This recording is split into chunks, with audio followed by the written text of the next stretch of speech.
Vai. Tá. Bora. 1, 2, 3 e... Oi, eu sou João Pedro Coimbra. Eu sou a Adriele Muriel. E eu sou o professor Wesley.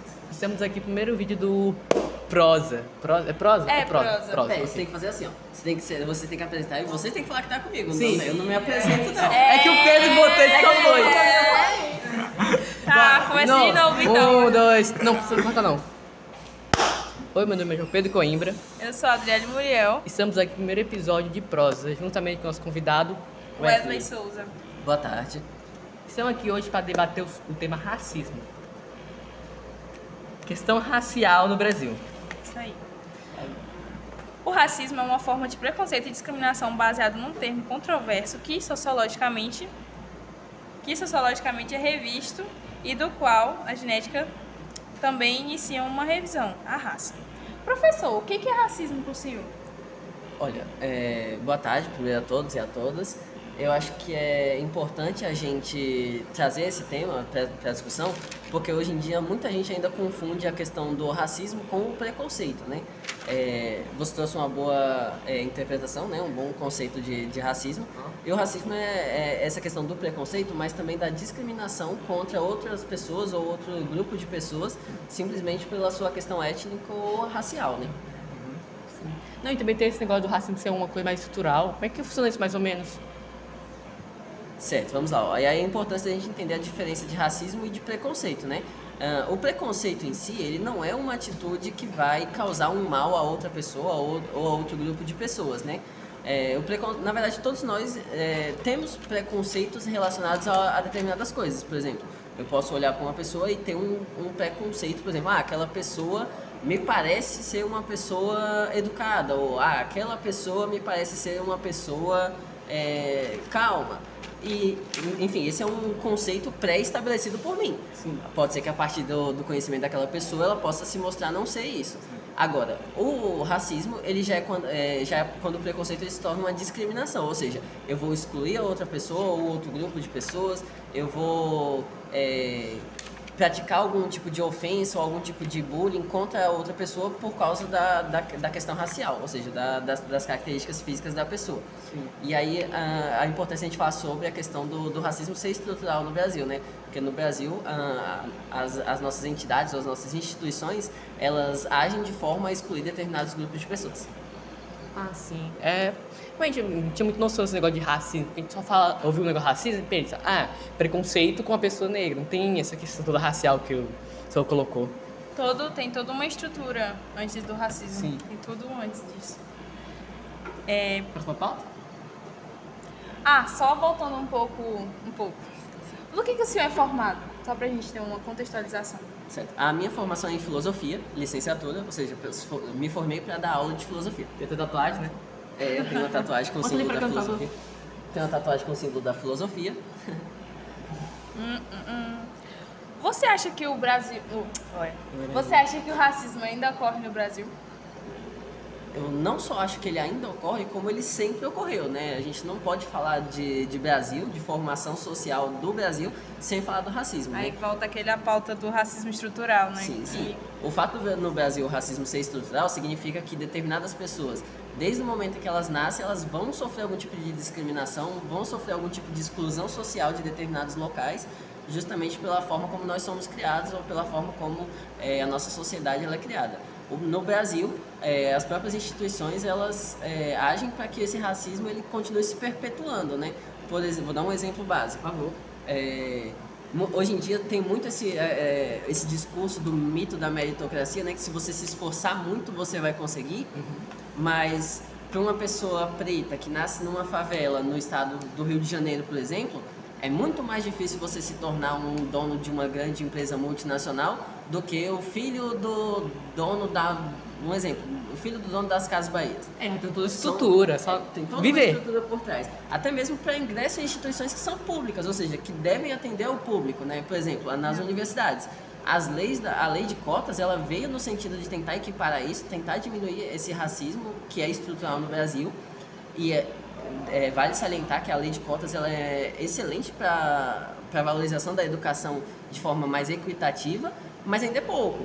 É necessário não que a gente dê condições para que esses alunos adentrem nas universidades e em outros espaços públicos, mas que a gente também garanta que, que exista uma permanência, né? O estudante, por exemplo, o estudante pobre, o estudante preto, o estudante indígena, o estudante quilombola, ele não precisa só entrar na universidade ou entrar nesses outros espaços, mas ele também precisa se perpetuar lá, ou seja, permanecer lá. Se continuar. Daí, Dizer toda a vida acadêmica, né? sim, Só com para certeza. reforçar um pouco dessa diferença, por exemplo, nos vestibulares que tem, por exemplo, vou citar a UFT, com um vestibular bem concorrido no estado. Você chega lá, você vê pessoas brancas, cabelinho liso, olhinhos azuis, chegando de ônibus, de van, porque vão fazer a prova e todo uniformizado, e você percebe que as pessoas são de escolas particulares que fizeram cursinhos para isso. É uma forma também da gente entender essa questão do racismo estrutural, né? O exemplo que a Adriele dá é muito bom. Você vai fazer uma prova de um vestibular para adentrar numa universidade pública e lá você vai se deparar, por exemplo, com um aluno com um uniforme de uma escola particular ou de um cursinho pré-vestibular Claramente tem a particular. capacidade de pagar. Ou seja, ele está ali já demonstrando, olha, eu tive um outro tipo de formação, eu paguei por uma formação para competir com você. Ou seja, vocês não estão concorrendo em nível de igualdade. Essa disparidade entre as escolas pública e particular, o senhor acha que isso afeta também nesse racismo estrutural? Com certeza, e é um ponto a ser destacado, né? Sobretudo vocês que estão no terceiro ano, é um ponto que vocês precisam se atentar a isso, que as políticas públicas elas tendem a perpetuar também o racismo estrutural. Vou dar um exemplo básico.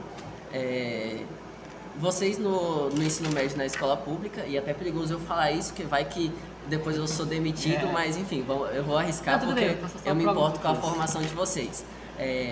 O novo ensino médio, como ele foi planejado justamente para que vocês não alcancem esses lugares que são lugares de elite. Por exemplo, que vocês não adentrem na universidade pública, que vocês não façam uma faculdade, que vocês não façam um curso superior. Qual é a ideia do novo ensino médio? Quanto mais rápido eu puder formar mais mão de obra, melhor. E aí essa mão de obra ela não precisa de um curso superior, ela pode ter um curso técnico, ela pode ter só uma formação ali de trilhas, de projeto de vida, de eletivas. Sim. Ou seja, não precisa necessariamente que vocês façam uma faculdade. A pessoa sai daqui formada só para o mercado de trabalho, não para ter uma vida intelectual mais abrangente. Justamente, e aí a gente vai ver o reflexo disso lá na disputa pela universidade, né? Você vai perceber que cada vez mais os cursos considerados de elite vão ser ocupados por pessoas de escolas particulares ou que têm condições de pagar um cursinho pré-vestibular. O senhor já sofreu alguma situação de preconceito por ser preto? Essa é uma pergunta interessante. Inclusive, eu estava dando uma entrevista para algumas alunas do turno da manhã e elas me fizeram essa pergunta e aí eu pensei um pouco e aí... Assim, de forma direta, eu nunca sofri um preconceito, uma discriminação, um xingamento nesse sentido. Mas a gente sempre percebe os olhares, né? Quando a gente adentra em um outro local. Por exemplo, a gente vai num local ali considerado mais de classe média alta, um lugar para pessoas ricas. Por que essa pessoa está aqui? Por que essa pessoa usa esse determinado corte de cabelo? Ou por que a pessoa usa esse determinado tipo de roupa? Então, assim, a gente acaba percebendo os olhares, acaba percebendo... as conversas, os burburinhos, né? Sim, as coisas pela sala, sobre isso que o senhor falou. Já aconteceu comigo de eu entrar num lugar e de me confundirem com uma pessoa que trabalhava lá, sendo que eu estava lá como cliente, não como trabalhadora, não como funcionária da loja. E isso acaba afetando a pessoa, querendo ou não, acaba afetando a pessoa, como ela se vê diante do mundo. Porque uma pessoa preta não deveria sofrer esse tipo de discriminação apenas por estar num lugar. Se deveria existir algo, existe algo para combater isso? O senhor acha que poderia existir alguma coisa para combater esse tipo de racismo?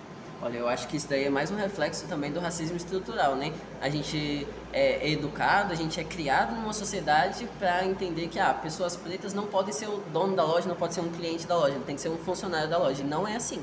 E daí a importância da sua pergunta, Adriele. Eu acho que uma das únicas formas de a gente tentar combater isso é falando mais sobre isso. E daí a importância desse podcast, daí a importância da disseminação dessa informação na sociedade, né? Se a gente não falar sobre isso, se a gente não conversar sobre isso, as pessoas elas têm a ideia que, olha, se você não falar sobre isso, esse problema não vai surgir. E não funciona assim. Isso vai virar um tabu. se a gente não falar sobre esses assuntos, se a gente não falar sobre racismo, se a gente não falar sobre violência contra pessoas negras, se a gente não colocar esses assuntos em pauta, a tendência é que esse assunto continue se perpetuando da forma como está. E se a gente coloca esses assuntos em pauta, a gente pode colocar o nosso posicionamento sobre ele, a gente pode expor o que a gente pensa, o que a gente acha, e aí, de forma, enfim, de pouco a pouco, ir desconstruindo algumas ideias que foram criadas aí na sociedade e que não são verdade. Sim. E ajuda até as pessoas a falar, nossa, aquilo que eu fiz foi muito babaquice, é melhor mudar e começar uma mudança social a partir desse diálogo. Justamente, a mudança ela começa primeiro em si, é importante a gente entender as nossas origens, é importante a gente entender a nossa cultura e aí a partir disso ir se posicionando em determinados assuntos e mudando também o posicionamento e o pensamento de outras pessoas. Fazer uma pergunta. O senhor acha que o Estado poderia, de alguma forma, auxiliar, ou já auxilia, só que não a eficácia dessa? A gente não vê essa eficácia na sociedade? Olha, é uma boa pergunta. Bom, eu penso assim, sempre tudo que, mesmo se existe algo bom, pode melhorar. Se não existe, pode ser implementado. Eu sempre penso as políticas públicas nesse sentido. Eu penso da seguinte forma, com a criação agora do Ministério dos Povos Originários, a gente começa a colocar em discussão algo que não era colocado em discussão antes. Até então, quando a gente falava de negro, de indígena, de quilombola, de ribeirinho, a gente pensava sempre, no dia 20 de novembro, que é o dia da consciência negra, a gente fala sobre isso. 19 de abril, que é ou no dia 19 de abril, que é o dia do indígena. E não, esses assuntos não são para ser tratados só um dia no ano. Esses assuntos são assuntos que precisam ser tratados cotidianamente, diariamente, e daí a importância da gente pensar em políticas públicas para isso. Eu acho que sim, o Estado, e aí não só abordando o Estado do Tocantins, mas o Estado do Brasil, o Estado, a organização social, ela pode sim e deve fazer mais para que esse assunto ele seja mais abordado, para que ele seja mais discutido e que as políticas públicas venham no sentido de tentar tornar a sociedade o mais equitável, dar o maior número possível de equidade para a população. Sim. E apesar da política de cotas servir exatamente para diminuir essa disparidade entre escola pública e escola particular, ela acaba não sendo totalmente usada por essas pessoas que deveriam estar lá, certo? Porque pessoas de escola pública têm cotas para escola pública e têm cotas para pretos. Deveria ser os dois juntos? O que o senhor acha? O senhor concorda com isso? Que o preto, o pobre de escola pública sofre mais do que o bolsista ou o que paga a escola particular? Bom, essa é uma boa pergunta. Como eu já tinha falado, a lei de cotas ela é muito importante no sentido de trazer alguma equidade para o ingresso na educação superior. E aí, como eu disse, né? Tudo que existe ou se não existe algo, pode ser implementado, se existe, pode ser melhorado, né? O fato de já existir a lei de cotas não significa que a gente não possa discutir sobre ela. E daí pensar formas de tornar ela mais igualitária para todos, né?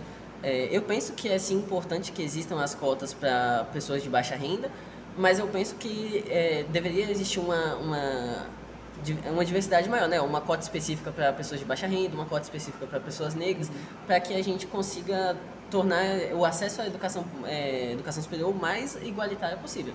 Todos possam adentrar. Sim. O racismo estrutural, o que o senhor pensa exatamente sobre ele? O senhor acha que ele é um pensamento antiquado, que são associados a pessoas mais velhas, que têm esse pensamento mais antiquado em relação a isso? Ou o senhor acha que não tem nada a ver? Eu acho que não só isso. Como eu já disse, o racismo estrutural, ele existe na sociedade de uma forma que às vezes passa a ser imperceptível pela gente. Enraizado na sociedade. E já está enraizado. Não são só os velhos, os idosos que praticam racismo, não. Muitas vezes a gente pratica racismo no nosso dia a dia. Você percebe às vezes, né? Sim, eu costumo dizer isso, eu ouvi de uma professora na faculdade, que nós não somos ilhas. Não é, eu conheço um fulano que é racista, eu conheço um vizinho que é racista, eu conheço um parente que é racista, eu conheço um colega de sala que é racista, mas eu não sou racista. Não, todos nós podemos sim cometer atitudes racistas no nosso dia a dia.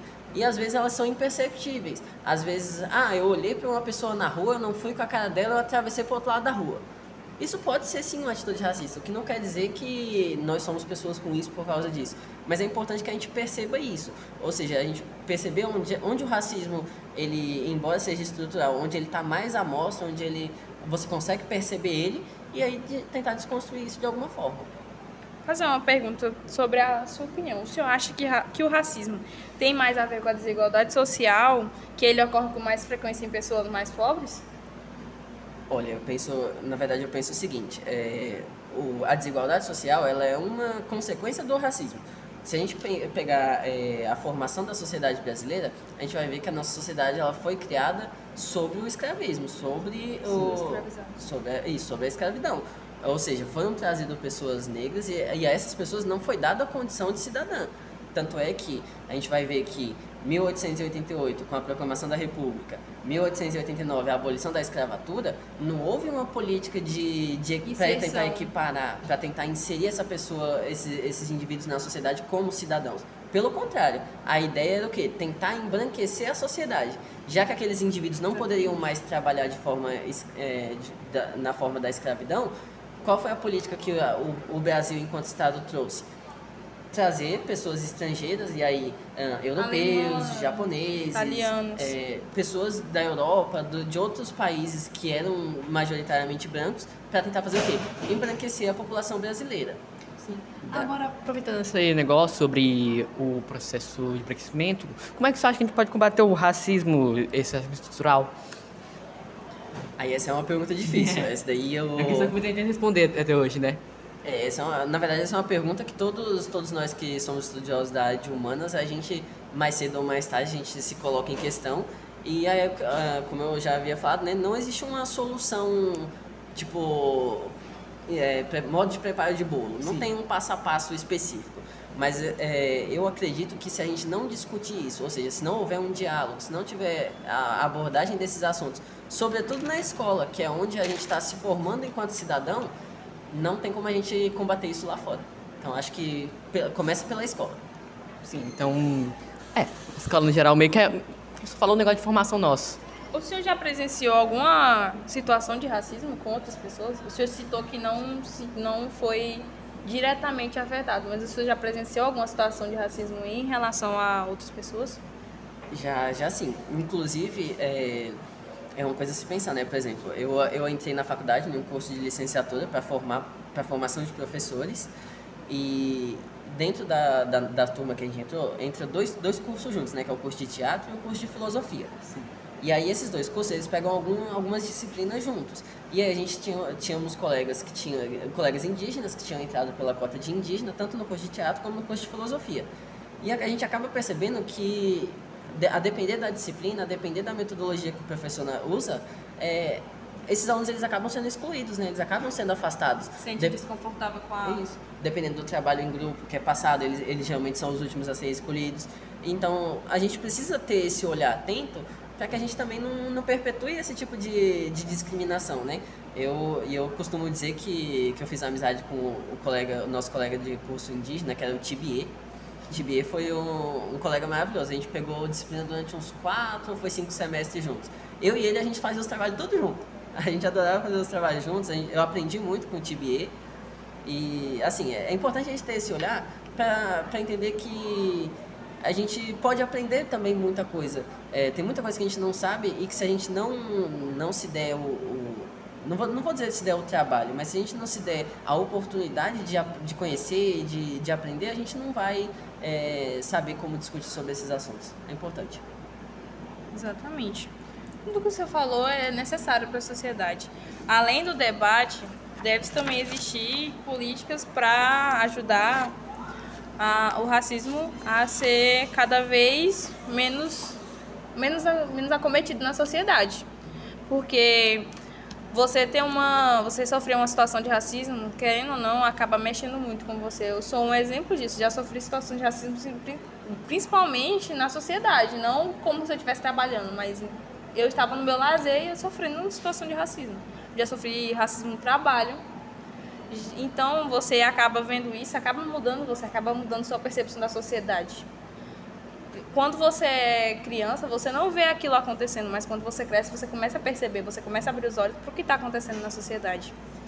Às vezes você sofre racismo e você é criança, você não percebe, mas os seus pais começam a tentar te proteger daquilo ali. Mas, além da proteção, deveria também ter uma conversa, começar da infância, começar do menorzinho a começar a ensinar o que deveria ser ensinado na escola, entendeu? Isso deveria ser ensinado na escola. Posso fazer um apontamento sobre isso? Por favor. E aí eu acho importante, né? E aí isso é um apontamento, mas também é um convite para vocês jovens, né? Hoje em dia a gente está nessa sociedade da tecnologia e smartphones, tecnologias, internet, e isso também é um ponto para se chamar, que a gente pode trazer para o nosso lado, né? Se por um lado existe muita gente que compartilha desinformação, compartilha fake news nas redes sociais, por outro lado a gente também pode usar elas para somar na nossa luta, né? Que seria o quê? E aí eu vou dar um exemplo que é muito triste, e eu sinto muito pelo seu comentário, Adriele. Mas aí a gente também pode citar, por exemplo, o caso da morte do George Floyd, né? Se não tivessem aquelas câmeras gravando ali, possivelmente seria mais uma situação de crime, de racismo que passaria impune.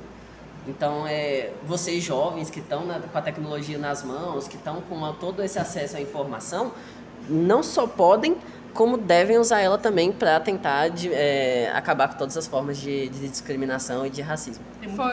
Foi bom o senhor citar essas situações de racismo, porque temos também o exemplo do apartheid, né?